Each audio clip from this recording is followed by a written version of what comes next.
Okay. Hi, everyone. So glad you're here to join us tonight with Belmont Neighbors Against Racism. I'm Jackie Rigoni, and I'll be your facilitator tonight. We rotate facilitators at each of our meetings, and that's our value of shared leadership and equity. And tonight, we will ask you to be on mute. Normally we have more conversation, but we'll ask you to be on mute tonight for our speaker, our guest speaker. We also invite you to stay on camera. I know it's easy to go off camera, but it's a really nice gesture of active listening to be on camera, to know that you're speaking to someone, but we also understand that there are reasons to be off camera, so you use your judgment. If you have any questions for our guest speaker tonight, please put your questions in the chat and we will get to as many of them as we can at the end of our presentation.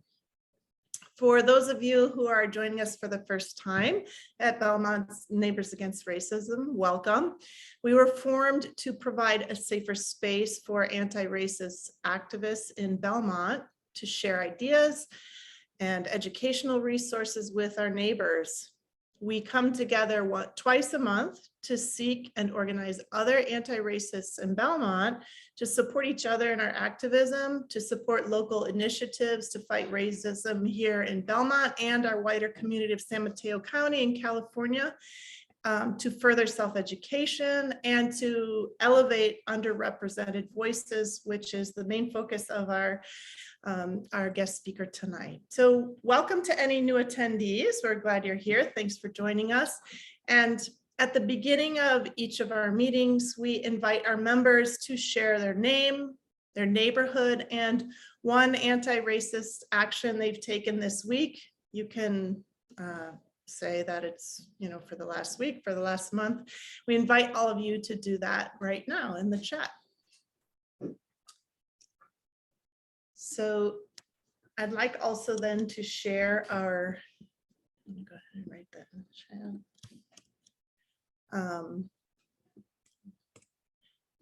So I want to share our guiding principles for our meetings. And those are that we live the community we want to create. We recognize that oppression exists and we try not to make it that way in this space. We are hard on issues, but soft on people. We ask you to speak only for yourself. We commit to compassionate listening. We center the voices of our Black neighbors and people of color. If you're comfortable speaking, practice more listening. If comfortable listening, practice more speaking. And we remind ourselves each time we meet that we are neighbors. We assume our best intentions with respect and positive regard. Tonight, we welcome James Coleman, who graciously accepted our invitation to share his platform and answer questions from the community. James is currently a city council member for South San Francisco, who is running for a California State Assembly district in District 21, which if you live in Belmont, that's you, and it's a lot of the peninsula. James was born and raised here in San Mateo County. His father was a FedEx worker. His mom is a Taiwanese immigrant who works as a lab assistant at Kaiser. He is currently the only candidate in the race who was raised working class and is LGBTQ+. He's here tonight to share with us his vision for the role of California State Assembly representative and answer questions through the lens of anti-racism.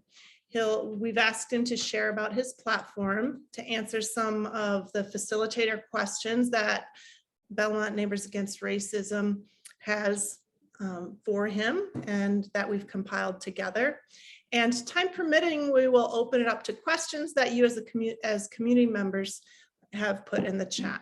So welcome, James Coleman. We're glad you're here, and we'd love to start by asking you to share a short intro about yourself and your platform. Yeah, hi. So my name is James Coleman. It's super nice to be here. I'm very honored that I can share the space with all of you.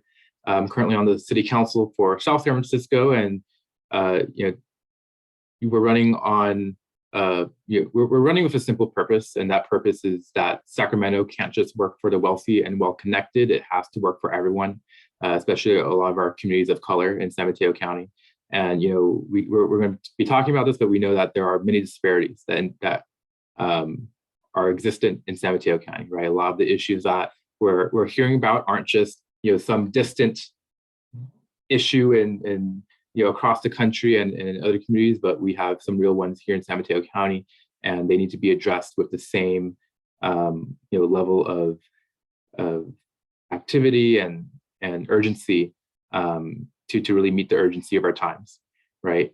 And so for my platform, what does Sacramento working for everyone mean, right? That means a wealth tax on the biggest billionaires and corporations, making sure that the richest among us are paying their fair share and fully funding the programs and the resources that our communities and working families depend on.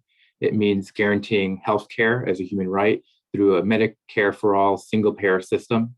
It means building mixed income social housing and really maximizing the amount of affordability in the housing that we're building, and also guaranteeing a high level of environmental standards and labor standards for those who are building our housing.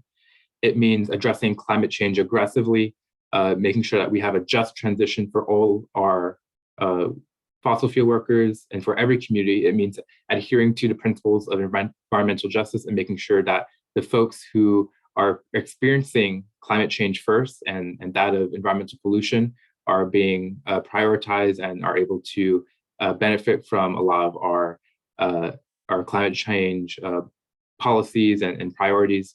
It means holding PG accountable for the mismanagement of our infrastructure and for the much of their devastation that they've caused throughout Northern California with their wildfires. And it also means universal childcare and providing high quality education as a human right for every single family, growing family in California. Right now the average cost of childcare in San Mateo County is $1,800 per month per child, and that needs to change. We need to make sure that we are guaranteeing childcare to every single family, especially many of our service workers who are disproportionately women of color, working class women of color, and make sure that they have access. Wow, that's great. Thanks so much for sharing that intro. One of the things we'd like to start with, we recognize that racism affects all of us in our society. So our first question for you is for you to reflect on how you've been personally affected by racism and share any of your thoughts on that. Yeah, I think, racism deeply affects the community of South San Francisco. We're largely a community of immigrants. We have a large Latinx population, large API population. Of course, we see disparities between, how our police department and our systems of law enforcement and public safety interact with our communities of color. And we also see how there's a rise in Asian hate throughout the country, and a lot of the instances of, Asian elders and Asian members of our community are experiencing violence and hateful language and hate crime throughout the country. And I think, what really drove me to run for city council in the first place was an instance of racism in our community. With the murder of George Floyd, we saw that there's this national movement for Black lives, but we also saw that in South San Francisco, we had the killing of Derek Gaines, who was a 15-year-old Black student in South San Francisco who was killed by South City PD in 2012. And there largely been no justice or accountability toward that case. And in 2012, I was only 3 years younger than Derek Gaines. And a lot of my friends knew Derek Gaines personally. They had taken classes with him. They had seen him on campus. And so it was very personal to my community and to many of the folks that I knew. And so following, the national movement for Black lives, we decided that we wanted to channel a lot of that national energy and bring it to enact, real tangible change here in South San Francisco. And what we did is we started going to city council. This is before I was on city council. We started going to city council meetings, advocating for change, giving public comment, saying that we wanted to create the conditions, to create the measures of accountability and change to make sure that instances like the killing of Derek Gaines does not happen ever again. And what happened is the old mayor in the transition from in-person to virtual city council meetings, restricted all live virtual public comment. He promised that we could submit our public comments through email, and then he promised to read them out loud, except that never happened. And so over 150 public comments, including my own, were effectively silenced by the old mayor. Many of us young people of color, getting involved in local politics for the first time in our lives. And when that happened, we knew we couldn't stay silent. We knew we had to hold our elected leaders accountable. And that's why we announced the run for city council in my hometown of South San Francisco to bring about that change and accountability that we wanted to see. But of course, we see how many of our neighbors and family members are affected by racism, and seeing how people we know personally are affected by instances of racism is some of the most tragic, but also empowering and inspiring instances that make us want to act, right? Because we see how it's affecting those that we love and those that we know. And with that, it makes me want to put a racial justice lens to a lot of the issues that we're addressing, and making sure that when we are addressing the climate crisis, the housing crisis, and so on, that we are making sure that we are not leaving any community behind. Because as the son of an immigrant, when my father suffered a traumatic injury when I was 5 years old, my mother had to work 2 jobs in order to make ends meet. And so, I know what it's like to fall through the cracks of our policy. And we need to make sure that when we are addressing, whatever issue that there is, that we are looking first to our communities of color, to those who have fallen through the cracks, and making sure that we are creating policy that leaves no one behind. Thank you so much. That actually leads me to my next question, which is, how has that perspective affected you as council member? So what have you done now that you're in that important role? And then what would you do to further that work as state representative to alleviate racist systems in our district? Yeah, so I think, when it comes to addressing the systemic racism within our systems of public safety and law enforcement, it really comes down to 2 main things. One is accountability and oversight, and the second is creating alternatives. And I know that Fix in San Mateo County has been really leading the effort when it comes to civilian oversight of our sheriff's department. And we've also recently passed a police oversight commission. It's called the Commission on Equity and Public Safety in South San Francisco. We passed that last week, very recent. And this was the result of around a year's worth of research and hard work by our ad hoc committee on racial equity in South San Francisco. And this is great because it's bringing that accountability that we want and oversight that we want to see. But through that process, what we learned is that as a general law city, as South San Francisco, we actually have very limited powers on what powers we can give that police oversight commission to have those measures of accountability and oversight, right? Because we're a general law city, we're defined that the city council can only manage the city manager. Then the city manager is the one that manages the police chief, and it's the police chief that manages the department, right? And so we can create a police oversight commission, but they have very limited powers. And so in the state legislature, what I would love to do is empower general law cities to create oversight commissions with real teeth, real investigatory power, and real accountability measures to make sure that our police departments are held accountable for when they do have instances of misconduct and so on. And for second, second is creating alternatives. And I think, one instance in San Mateo County is very stark, which is the killing of Errol Chang. And Errol Chang, in case you're not familiar, was a young Asian American man who was experiencing a mental health crisis, I believe in either Pacifica or Daly City. And what happened is dozens of police officers were called, as well as a SWAT vehicle, but Errol Chang was known to have schizophrenia and was experiencing a mental health crisis, but not once in that 6-hour standoff did they ever think to call a mental health professional. And that is tragic and disgusting.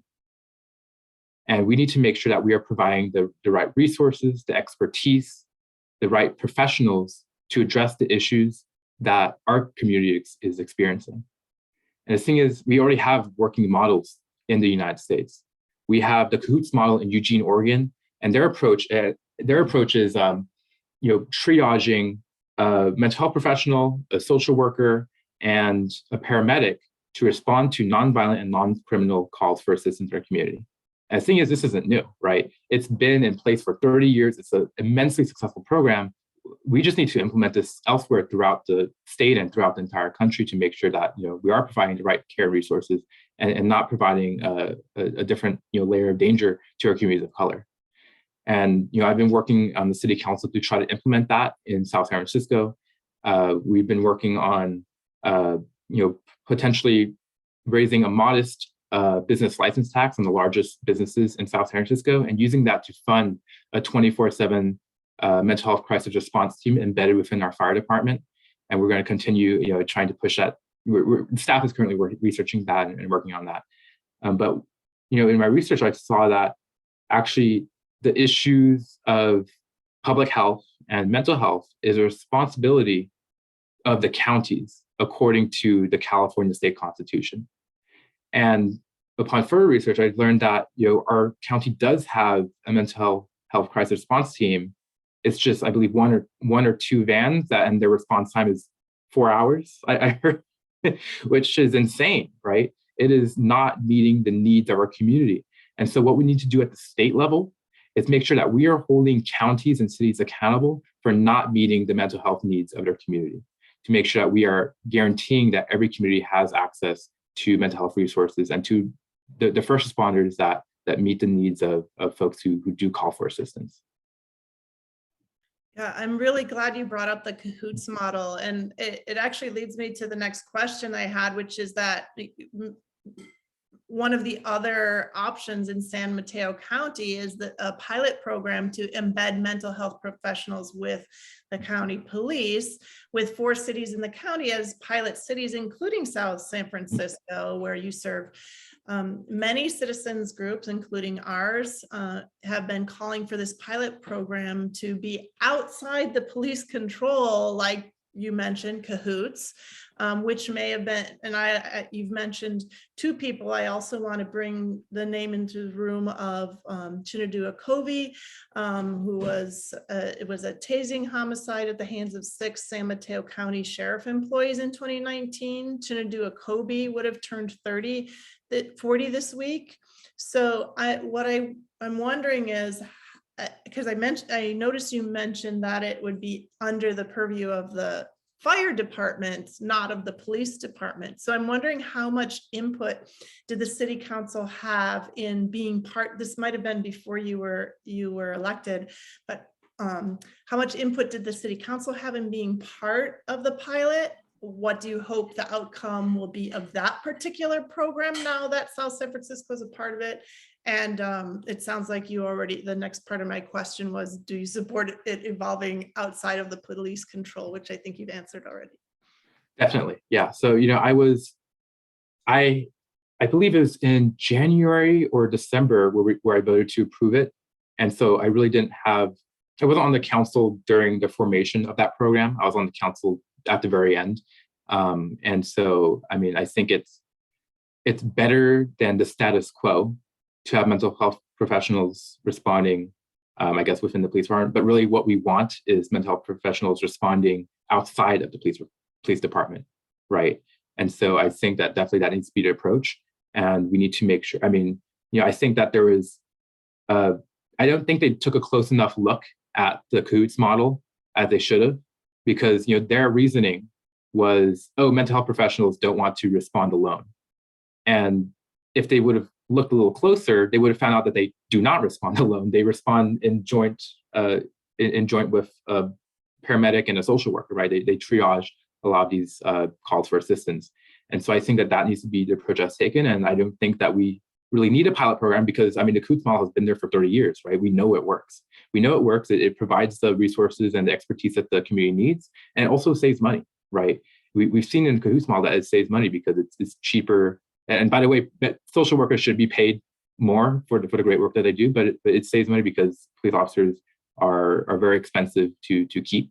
And so if we are allowing for more social workers to respond to these calls for assistance is also financially the right thing to do, as well as being the morally and ethically the right thing to do. Yeah, thanks for that. I'm gonna maybe pursue it a little bit more, because you said that the council didn't dig deep enough, but I personally, and I know many of the people here were personally present for raising concerns, offering the information that would dig much deeper into other options. So I do believe that the options were there, and so I'm wondering if you can shed some light on where the resistance lies and you mentioned it a little bit, but it seems to go much deeper, that the cities in this county don't want that kind of a program. And what can we do together here with the people in the room to bring that about? Mm-hmm. Yeah, it likely was a matter of the lack of political will, right? Probably pressure, and I'm just speculating, but pressure placed on our elected officials from other departments of public safety that might not necessarily want their responsibilities given to other areas or other teams. But I think it's incumbent upon us to still demand and build that public pressure to create conditions to where it's our public pressure and our organizing that makes it so that they have no choice but to create a program that we envision, right? The program that does make sure that these mental health professionals are responding outside of the police department and not in tandem. Thank you. And just shifting a little bit to another topic I know is important to you. You're running for State Assembly representative to fill Kevin Mullen's seat. On your website, you lay out a vision for affordable housing in San Mateo County. How would you plan to make this a reality at the legislative level that you're running for? Yeah, so affordable housing is deeply personal to me. A lot of our young people are wanting to grow their families and are wanting to continue living in the communities that they grow up in. But we have not built the affordable housing needs of our community, and we've also have not maximized the affordability of the housing that is being built, right? And so, I mean, we're not protecting against gentrification, we're not protecting against the displacement of so many of our communities of color. And we need to make sure that when we are building housing, we're maximizing the affordability. And that's why I think, when we build housing, we have to prioritize building mixed income social housing. And that is housing that is owned and operated by a public agency. It could be, our cities, it could be a state housing authority, it could be the San Mateo County Housing Authority, it could be a nonprofit, right? I think it could be a community land trust. There's various different models that can work and should be explored. South San Francisco currently does. We currently do have a housing authority that's managed spectacularly.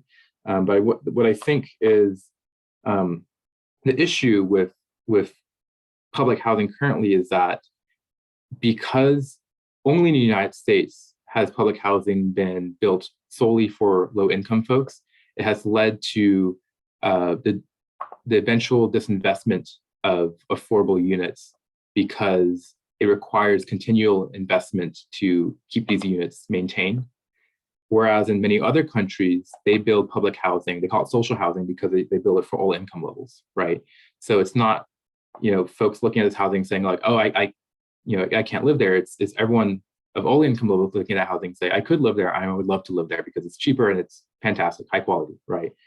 And the idea is that when you are building mixed income social housing, the higher income units generates revenue and helps subsidize lower income units. And you're creating housing development that is self-sustaining and also meets the needs of the community. And right now we do have, we've been relying only on the private market, and we see that it's not working. It's not meeting the needs of our community, because a lot of the profits that are generated from housing development are pocketed by the private developers and by the real estate industry. But with social housing, we can guarantee that the profits are reinvested into more affordable units into deeper levels of affordability, getting into the very low and extremely low income levels that we are missing in our communities. And it can be reinvested in the better labor standards for those who are building our housing, and into better environmental and sustainability standards, and really making sure that every dollar is spent, being reinvested into the community. And so, that's what we need to do. We need to create those equitable neighborhoods by building mixed income social housing. And in that sense, it also addresses the issue of income segregation, right? Of placing, all low income folks in this area, of all high income folks in this area, and then you see the disparities between the neighborhoods because the economic and political power is there's such a large disparity between neighborhoods. That's why we see some school districts struggling, while other school districts, have so much more money than those around them.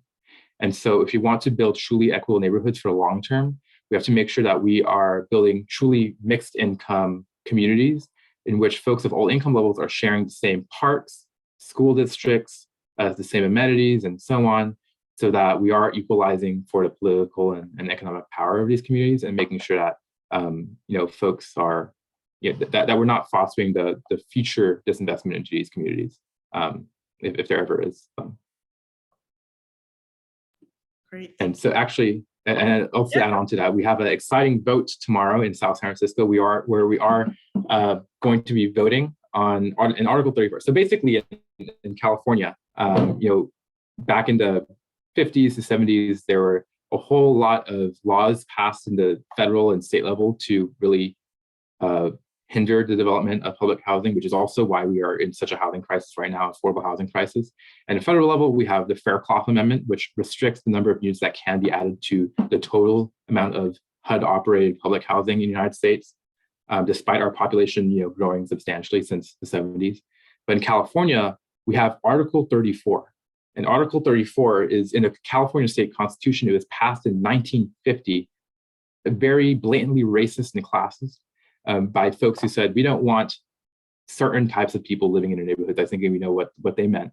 And what Article 34 does, basically, it makes it illegal for cities to build any low rent city owned or city operated housing unless there's a vote on it by the public. And so basically what happens is, and this goes back to the history of public housing in the United States only being for low income folks, is that people look at this, they see, oh, it's a tax, or it's a bond measure, and it's going to folks who are not like me. And so they usually not vote for it. But if we build public housing, social housing for everyone, then folks see that as housing that I can live in, and they can, be much more supportive of building mixed income social housing. And hopefully we're placing an Article 34 ballot measure on the ballot for June of this year.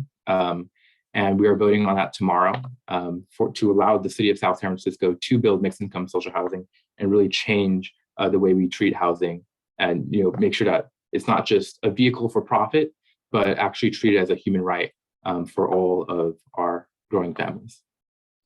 Wow, that's exciting. Good luck. We'll definitely keep our eyes on that.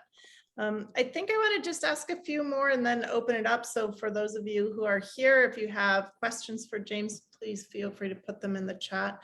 I wanted to ask you about 3 strikes. We know that California prisons hold more than 33,000 people serving 3 strike sentences, and 80% are people of color. What are your thoughts on ending the 3 strikes law, and how could you approach that at the state level? Yeah, I think the 3 strikes law has to be ended. Definitely, we are currently undergoing a mass incarceration crisis, where we have more folks in prison per capita than any other country, and that is disgusting. And of course, we see how it definitely disproportionately affects communities of color and those who are low income. And so it is definitely a gigantic issue of racial justice. And we need to pressure, Governor Newsom to pardon a lot of these folks, because a lot of these folks with the 3 strikes laws were imprisoned on nonviolent crimes, right? Possession of marijuana before it was legalized, right? And we have a lot of folks who are still there who are imprisoned for nonviolent crimes, and it's inequitable. It needs to change, and we need to pressure you need to change the laws, of course, but also pressure Governor Newsom to pardon as well as reduce the sentencing. Great. And then what can legislature do to provide more opportunities for people to get out of jail and prison, end life without parole, and generally bring down the incarceration rate? You touched a little bit upon that, but I didn't give you a chance to expand a little. Yeah, I think additionally, we need a more rehabilitative approach to the criminal justice system, because we, in addition to having the largest incarceration rates, we also have a very large recidivism rate in which folks are getting out of prison and they get back in because we're not providing them with the resources to get them back on their feet, right? A lot of folks are released from prison.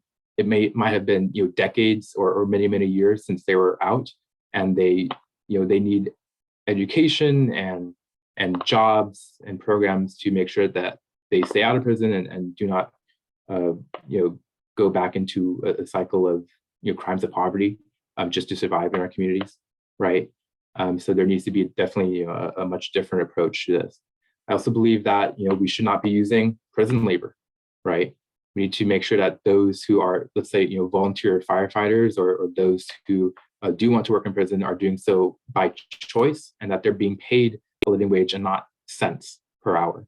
And we did outlaw, well, we didn't really outlaw slavery, right? We still have slavery in prisons, and we need to change that and make sure that if those who are working are getting paid and getting paid a decent wage. And that could probably be one way to get that job training and to get that experience for folks to come back into society after their sentence and not have the high levels of recidivism that we are seeing. Great.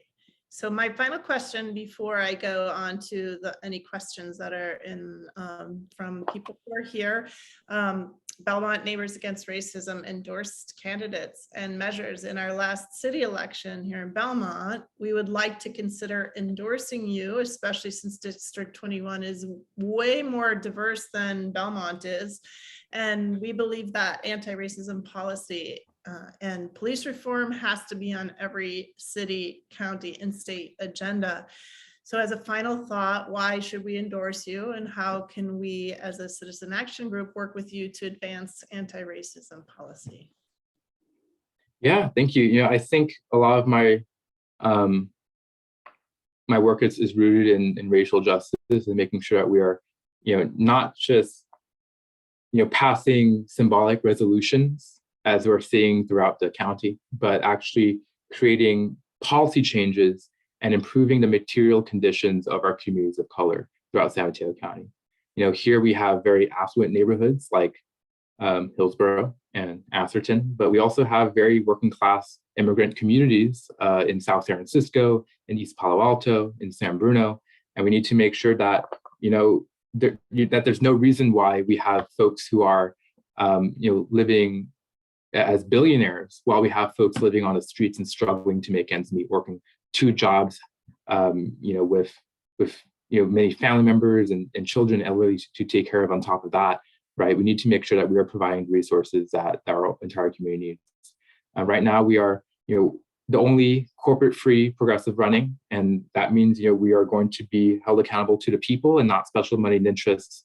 And I think that's very important because we have a supermajority of Democrats in the state legislature, and we have the opportunity to lead on a variety of issues, right? Lead on addressing climate change, on addressing universal health care, on racial justice, on reforming our criminal justice system to where it becomes more rehabilitative and actually puts people back on their feet, right? And that is something that I will be very, very dedicated to changing in California. And I'd be very much honored to have the support of Belmont Neighbors Against Racism. And before I was on the city council, I was also an organizer, right? I think it's very important for legislators to be organizers as well, because I know what it's like to go to city councils and give public comment and feel like we've not been heard because in many cases we aren't being heard. And I worked on fossil fuel divestment and environmental justice before this, and also on racial justice with the movement of Black Lives in 2020. And in my year as a city council, in my year and a half as a city council member, I've also been working very closely with other community organizations, and that's the type of collaborations I want to bring to the state legislature, and that I continue this dialogue. Right, this is not the only meeting that I'll have with Belmont Neighbors Against Racism and many other community groups. I want to continue the collaboration between grassroots organizations and myself, either as a candidate and as a legislator. Right, I want to have regular meetings before legislative sessions to address what issues are happening in the community right now, and what legislative priorities do you want to see be introduced in the legislature. And I also believe that my role is not just as a legislator, but also as an organizer, right?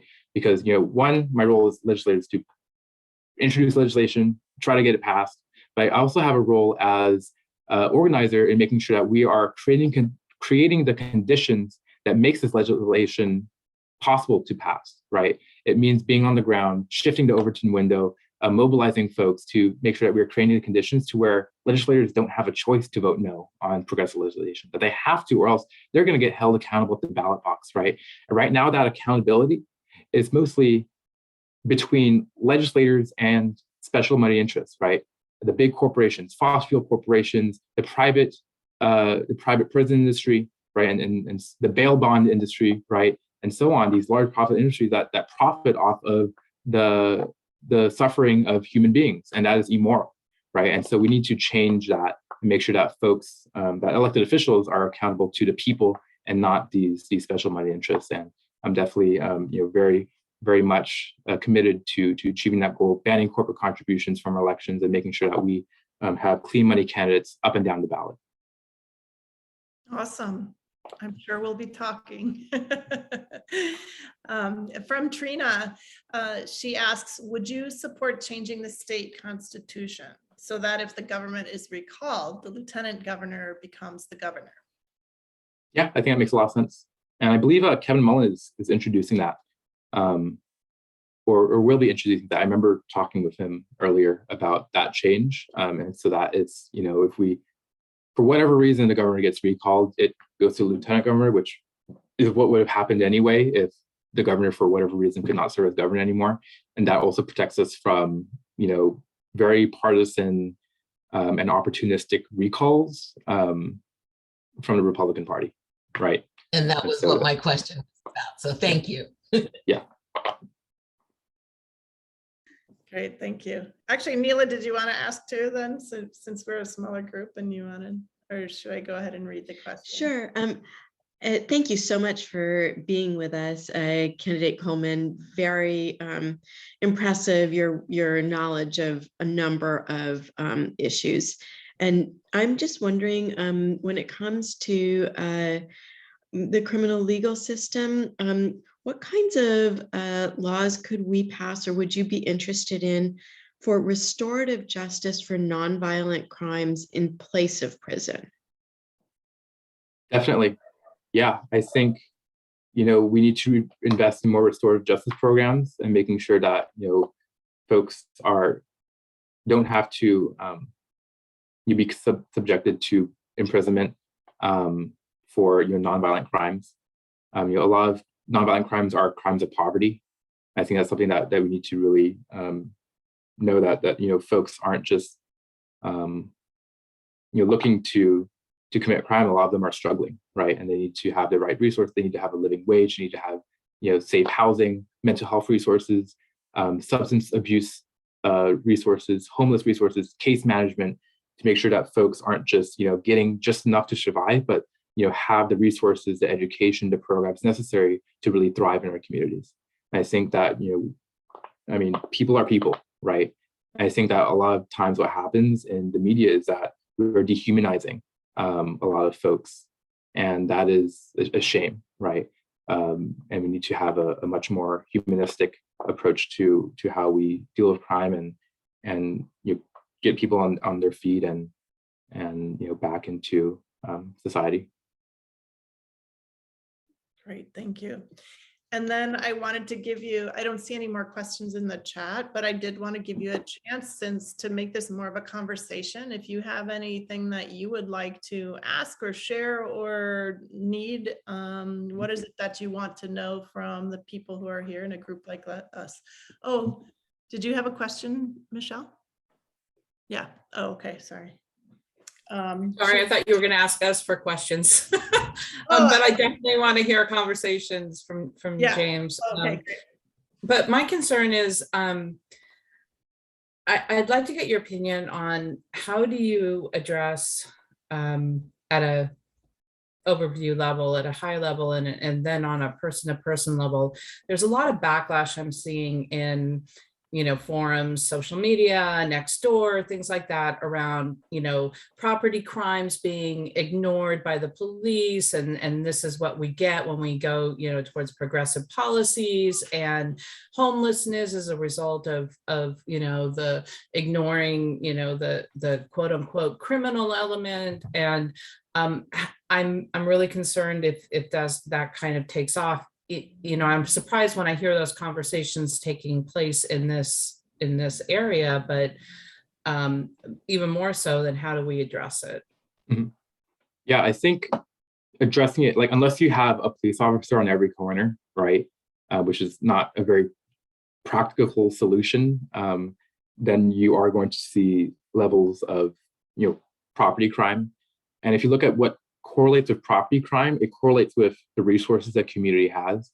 It correlates with how the economy is doing and how many people have employment. And property crime really is a symptom of, it's crimes of poverty, right? And so if we really want to lower crimes of poverty and property crime, we have to address the root cause, which is folks who do not have enough resources, who aren't able to find a job, who do not have the education, the training, and the programs to find a job and to have affordable housing, to have food to place on a table, who cannot afford the life-saving medicine or insulin and so on. And so I think that the root cause, if we really want to be effective, it has to be addressing the material conditions of working class Californians. And I agree with you, and that's my position as well. But my concern is more towards the public opinion, not how do we, address this problem, but how do we turn around public opinion so that there's not the press for more police and more, enforcement and more punishment and more and more and more, right? Mm-hmm. Yeah, I think it takes a lot of deep organizing, right? It takes us going door to door, talking to folks about the issues and letting them know what the solutions are, what the data is, and what it means. And also means, making sure that we are also doing whatever we can to break that narrative, because it's a very opportunistic narrative and something that is counterproductive to what the actual solution is, right? And so it takes a lot of deep organizing. It takes us knocking doors, making phone calls, and so on, to really push back against that narrative. Thank you. Great, thank you. And so, yeah, I wanted to leave it open then. James, is there anything that you want to share or learn or ask of anybody in our community here? Or if you're looking for insight or input? Yeah, I'm always looking for insight and input. So I'm very happy to learn about, what issues that you have been seeing in Belmont and surrounding community. What other issues are you seeing? Like, I know we talk a lot about racial justice, but I think we haven't hit immigration yet, right? And the justice for our immigrant community. I support right to legal counsel for every immigrant, who is facing deportation, and for the ending of the collaboration with ICE, as just recently the Sheriff's Department was working with ICE, and I believe San Mateo County is accounted for 74% of all ICE transfers, which is very, very disgusting, as ICE is a very morally reprehensible institution, and making sure that we are providing for economic opportunity and stability for all immigrants, making sure that they have access to all the programs that are existing in California, for a lot of our working class individuals. And so, I'd also be very happy to hear from you all about what you want to see. And yeah. Trina. Hi, thank you. So one of the thoughts I have in terms of what I'd like to see is when I think about the Board of Supervisors in San Mateo County and then legislature in general in California, it seems that people spend a lot of time campaigning and not a lot of time legislating. And part of that, I have discussions with friends. Michelle and I have been friends for over 40 years. And, we have talked about, well, why do we have legislators if people are just going to put ballot initiatives, and then we just vote for them? Why should we be voting for them? Voters are idiots. We shouldn't be voting for anything. The people who we put in office are the ones who ought to be making the decisions about whether or not this thing or this other thing is good for my community, for my constituents. And then also, I'm wondering, politics seems so status quo and so stuck in the mud. And, you talked about people and you have that, what it feels like to go before a board and not feel like you've been heard. And that's what it feels like. I love having people like you at our meetings. It's very exciting. It gives me hope, but then it sometimes feels hard to get the things that we care about pushed through. So I don't really have a question for you, James. I just want to let you know that I would really like to see the tide turn in politics where we're really talking about solutions and not about corporate money, and really having our elected officials focus on our communities and what each community needs. So thank you.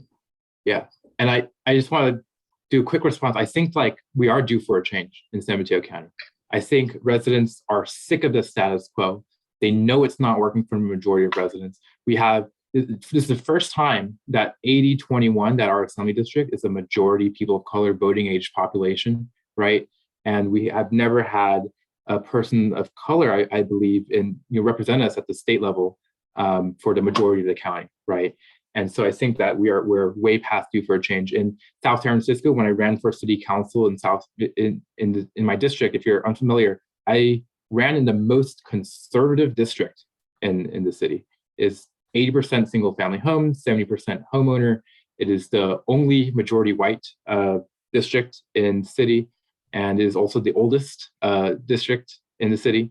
And we're able to win as a young, openly LGBTQ person of color against an 18-year incumbent, and we became the city's youngest ever and first openly LGBT council member elected. And I think that what that shows is that change is possible everywhere in San Mateo County. It is possible everywhere.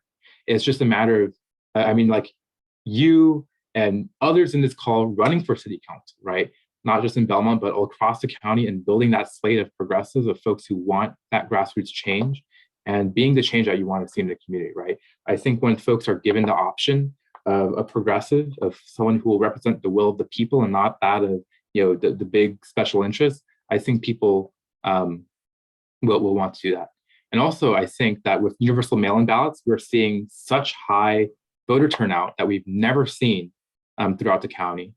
We were also seeing, a shift towards district elections, which means that you don't need a lot of money to run a competitive election. You just need good progressive ideas, right? And so, when we are seeing our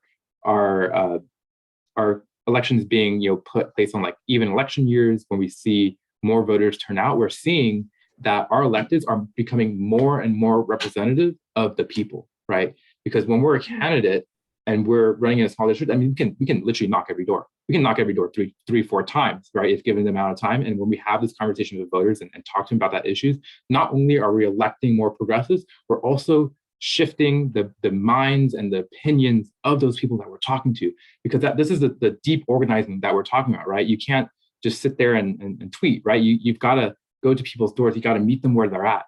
You got to talk to them about the issues, tell them about the facts, and so on, right? And that's why I think campaigning is so important. Not just for candidates, but also for ballot measures and issues and so on, in creating those conditions in which change is possible. Thank you. Yeah, and Debbie. Oh, hi, James. I appreciate your enthusiasm and your wisdom that you're sharing with us. I'm a school teacher, high school teacher, and we had a guest at our recent church service, Paul Bocanegra. I don't know if you're familiar with Paul. Yeah. Yes, you are. But anyway, I was really struck by, the whole, I guess the term is sometimes used school to prison pipeline. And I teach in San Jose in a fairly under-resourced school. And there is a real lack of resources in terms of restorative justice model versus, punitive models. And anyway, just sort of the need for more dedicated resources. It's kind of like we're getting better at not suspending kids, but we haven't replaced that model with something that really works well. And so the need for more resources. And the other thing that struck me was that Paul said that, a lot that he and others who are finally released from prison are burdened with a huge amount of debt when they get out of prison. And it just seems like you've been in prison, you don't have an education, you don't have skills, and you are burdened with a huge amount of debt. And you talked about recidivism, but it just seems like what a setup for failure. And how do we address those kinds of things? I mean, it's so much. Yeah. And, in South San Francisco, I went to South San Francisco High School. And if you look at the school resource officer program we have, they spend a disproportionate amount of time at the schools with a higher Latinx population. That is racist, right? That is blatantly racist. And, I knew from my experience, when I went to high school, I thought this was normal, right? I thought it was normal that we'd have officers standing outside school campuses, after school at the time. But no, it wasn't. In El Camino, on the other side of the city, El Camino High School, they didn't have, that type of officer presence. When I talked to other folks up and down the county, they didn't have that level of officer presence. And I think that's a problem. Like, why are we spending so much money on policing our students when we could be spending those same funds on more counselors, more mental health professionals, more college counselors, and so on, to really provide the resources that are so needed. Thank you. And I think we have time for one last comment or input or question from Wade. I'm going to unmute you, Wade. Sorry. Yeah, I wanted to ask about something a little different here. A big issue in the state is 30 by 30. So this is a global initiative, national initiative.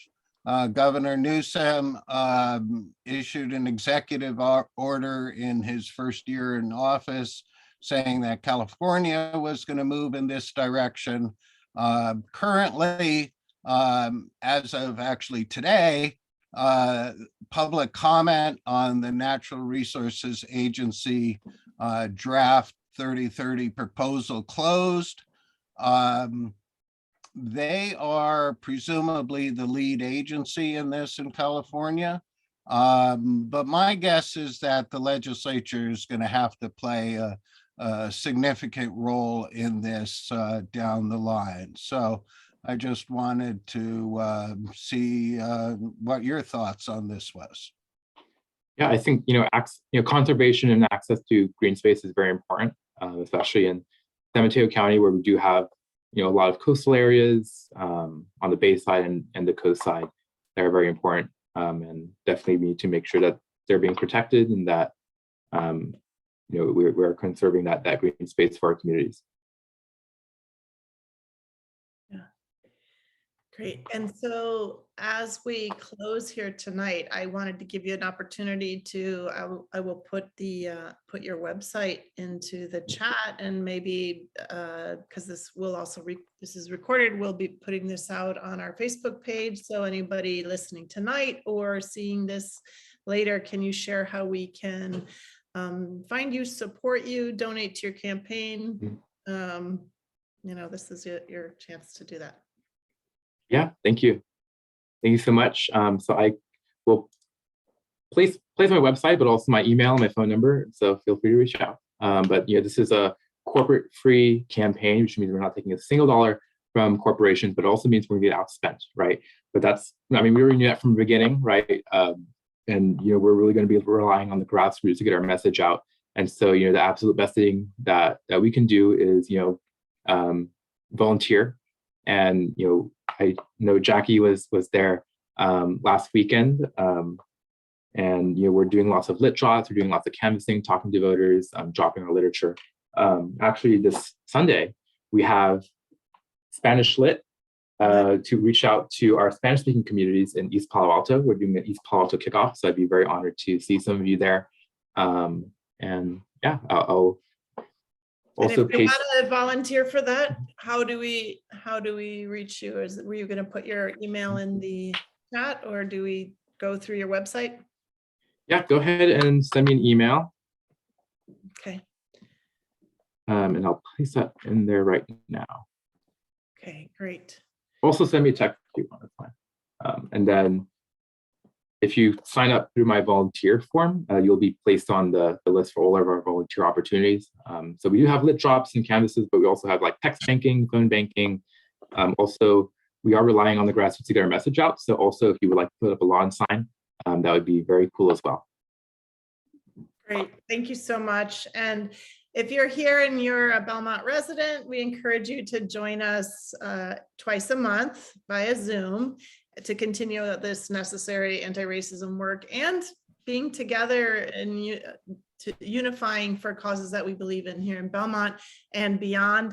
And you can express your interest in joining us by reaching out to Michelle. I'll ask you to put that email in the chat if that's okay. And if you don't live in Belmont, where you are more than welcome to join us as well, because this work reaches well beyond the borders of Belmont.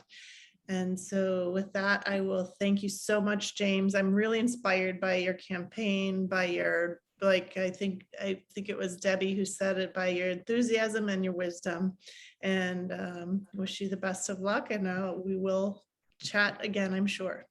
Thank you. It's such an honor to be here. Yeah. Have a great evening, everyone.